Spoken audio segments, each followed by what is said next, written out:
Many people talk to us about worship. They talk to us about their particular faith, and they will tell us that in our worship we do this or we do that. And at the same time, I would wonder exactly what is it that Allah would accept, Almighty God. What does He accept? What does He consider to be worship? Well, we're going to find that out in this episode, because we're going to talk about a word called deen. Deen. What is deen? Often it's translated as the word in English, religion. Religion. But it's so much more than religion. Actually, deen means the way of something. How is the way? Somebody asks you, how is your deen? They would be asking you, really, what is your life all about? What do you do in your life? And what we find out here now is that the only deen that Allah is going to accept is going to be the one that He's prescribed. And we've talked about this in previous programs when He said, Inna dina indallahi al-Islam. That's in the Quran in chapter 3, verse 19. He's saying that for sure the way with Allah is submission and surrender to Him in peace. Now, we've already talked about the word Islam, and we understand it means peaceful surrender to God in sincerity. And we've understood that Allah means the only one worthy to be worshipped. We've understood this to be the same God of Adam and Abraham, Moses, Jesus Christ, peace be upon them all, and Muhammad. And now we're going to work on this word deen and get a better understanding of what it is. Now, could there be such a thing as different ways to worship God?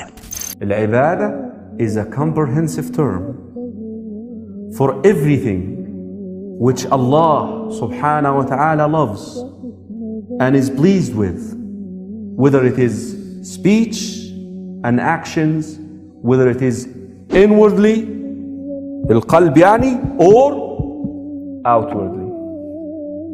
And this is what makes Islam to be a lifestyle. And this is what is meant by Islam is a lifestyle.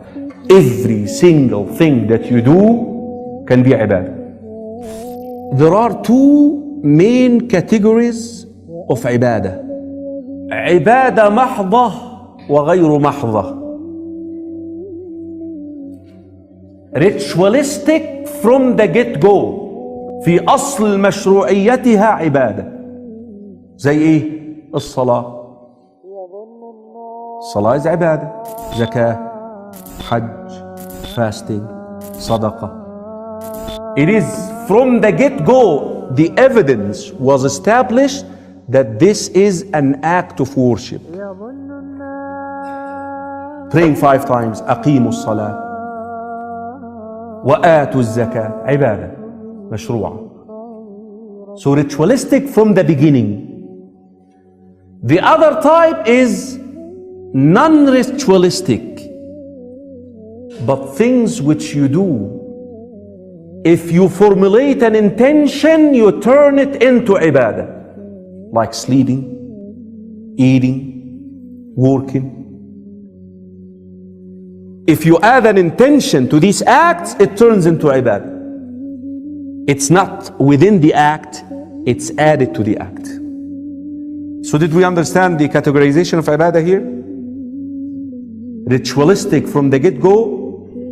عبادات محضة من البداية اللي هي القلبية والقولية والبدنية والمالية. عبادة with the heart, عبادة with the tongue, عبادة with the body, عبادة with the money. And non-ritualistic from the get-go, which is everything else that you do. Everything else that you do. But this will not become ibadah without the external element. What is the external element? النية. But if it is ritualistic, listen, two conditions. Two conditions. What are those? Al-ikhlas wal-mutaba'ah. Sincerity and adherence.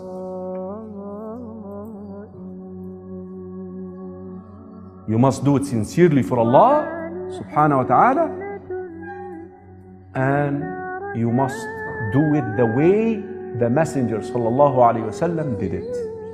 قال صلى الله عليه وسلم صلوا كما رأيتموني أصلي. Pray exactly like you see me praying. We have not seen him صلى الله عليه وسلم, but we have the sunnah, we have the hadith. خذوا عني مناسككم. Take your rituals after me. وقال صلى الله عليه وسلم من توضأ نحو وضوئي هذا. Whoever makes wudu exactly like my wudu. عمل ritualistic from the get-go. You must learn how it's done. Why? Because صلى الله عليه وسلم made it crystal clear كما في حديث عائشة رضي الله عنها في الصحيحين, the wording of الإمام مسلم, من عمل عملا ليس عليه أمرنا فهو رد. If you do an act of worship in a way that I did not do, it's rejected. And to give you an example of that, I'm reminded of a story about a lady who was sitting there one day and her child came up to her and said, Mom, I love you. Mom, I really love you. She said, well, that's wonderful. How about going out in the kitchen and washing the dishes for me? Because my arthritis is bothering me right now, and I have this blood sugar problem and everything, and it's hard for me to go out in the kitchen and wash the dishes. So you really love me, go wash the dishes. Oh, I don't want to do that, but I love you. She said, but if you really love me, go wash the dishes for me. No, Mom, I brought you some chocolate candies instead. She said, I can't eat that. With my sugar diabetes, if I eat this, it might kill me. I can't eat that. He said, I know, but I like it, so I'll eat it for you. And I love you. Well, that doesn't make any sense, does it? Now, as this didn't make any sense at all, in the same way, if you said to Allah, look, Allah, I don't want the religion you want from me, I'll make up my own. I'll just do what I want to do and tell you to accept it from me. Is that going to work? And no. And we found this out in previous programs when Allah said in the Quran about this subject. Chapter 3, verse 85. Whoever desires a religion other than the one that Allah has prescribed for them, the deen of Allah, then He's never going to accept it from them. And then hereafter they'll be with the losers. So to understand this deen is very important, is the part of understanding the beauties of Islam. Allah has given us the complete and total deen. We know the deen of Allah. He said that He has completed His favor upon us by revealing to us a complete and total way of life.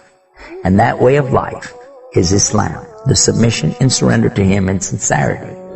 Al-yawma akmaltu lakum dinakum wa atmamtu alaykum ni'mati wa raditu lakum Islam ad-dina.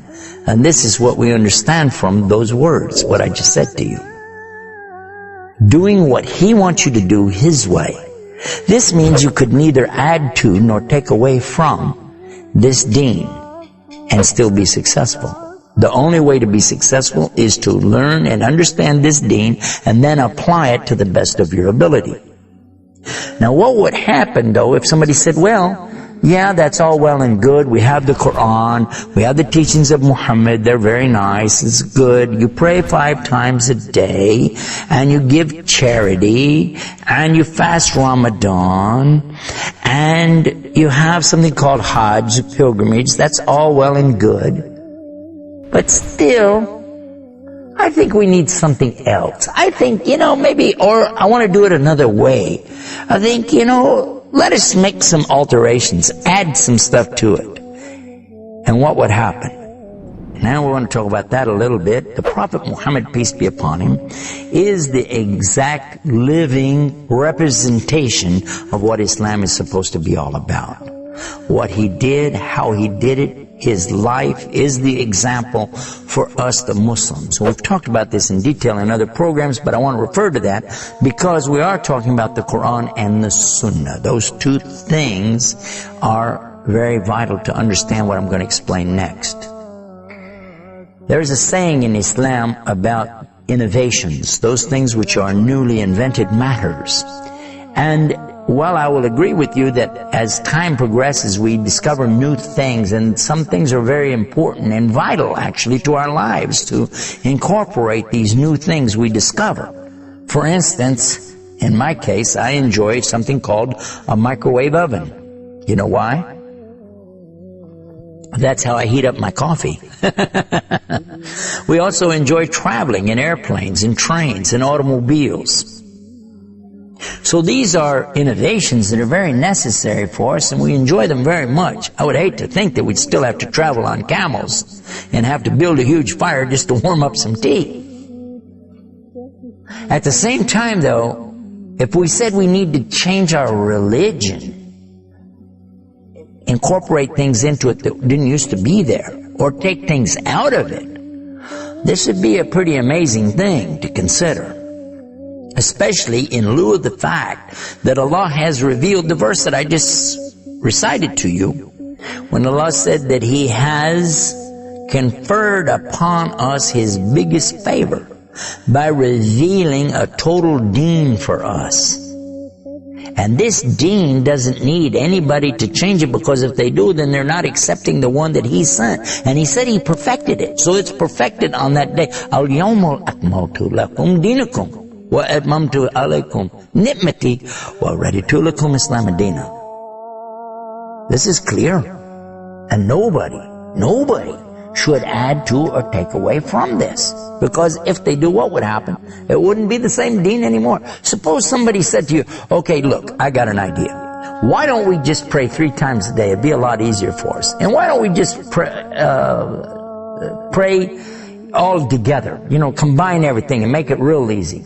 Or somebody else might say, no, we don't pray enough. Let's make it so that people have to pray 10 times a day.